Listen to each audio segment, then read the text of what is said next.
আসসালামু আলাইকুম। আসসালামু আলাইকুম বন্ধুরা। আশা করি সবাই ভালো আছেন। বন্ধুরা, ডক্টর ইউনূসের একটি শক্ত বার্তা ডক্টর ইউনূসের পক্ষ থেকে দেওয়া হয়েছে ভারতকে।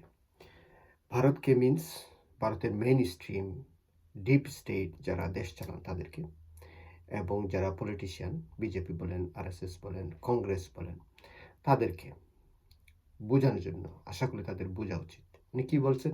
উনি বলছেন এটা যে শেখ হাসিনাকে আসলে এটাই বলতে চাইছেন যে শেখ হাসিনাকে আপনারা যেভাবে ইন্ডিয়াতে আশ্রয় দিচ্ছেন এবং তাকে আশ্রয় প্রশ্রয় দিয়ে বাংলাদেশের বিরুদ্ধে আসলে ব্যবহার করতে যাচ্ছেন, সেটা করবেন না।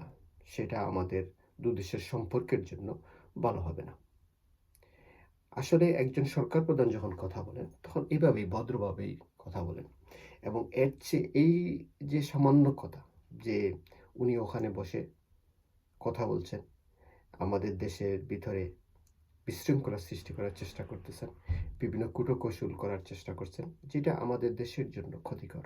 আমাদের দেশের সাধারণ জনগণ সেটা মানবে না, এবং উনি যত বেশি লড়াচড়া করবেন, যত বেশি কথা বলবেন, তত উনাকে নিয়ে আমরা চিন্তা করব।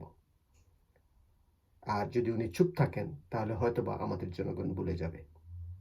খুব সুন্দর কথা বলেছেন। কিন্তু আমি জানি না শেখ হাসিনা আর কি চাচ্ছেন। সারা জীবন পলিটিক্স করছেন। 15-20 বছর ক্ষমতায় ছিলেন, প্রধানমন্ত্রী ছিলেন। এটা আরেকটা কথা যে আপনি সবকিছু লস্ট করছেন আপনার নির্বুদ্ধিতার কারণে, অহংকারের কারণে, ক্রোধের কারণে। সেজন্য তো আপনি দায়ী। এখন যে আপনি চেষ্টা করছেন ওখানে বসে, বসে স্বপ্ন দেখছেন যে ওখানে বসে আপনি বাংলাদেশে একটি বড় আন্দোলন স্টার্ট করবেন, এই সরকারের পতন করাবেন, কিংবা আপনি রাজনীতিতে আসবেন আর অনেক কিছু চেঞ্জ হয়ে যাবে, আপনারা রাজনীতিতে আসবেন, আপনি দেশে চলে আসবেন। আসতে পারেন দেশে। কিন্তু আপনি তো যে বিহেভিয়ার আপনি বেগম জিয়ার সাথে করছেন, বেগম জিয়ার ফ্যামিলির সাথে করছেন, আপনার কি মনে হয় সেটা আপনার সাথে হবে না? কোনো সুযোগ আছে কি আপনি এটার থেকে বাঁচার? আর আপনার এই বয়সে আপনি কি সেটা নিতে পারবেন? সুতরাং ডক্টর ইউনূস যে কথাটা বলছেন, আপনার চুপ থাকাটা খুবই উচিত, খুবই সমীচীন এই মুহূর্তে। আপনারা চুপ থাকেন, শান্ত থাকেন। আপনাদের যে দলীয় যে নীতি নির্ধারণী আছে সেটা পরিবর্তন করেন। আপনি নিজে পরিবর্তন হন। আপনাদের যে এথিক্স সেটা চেঞ্জ করতে হবে।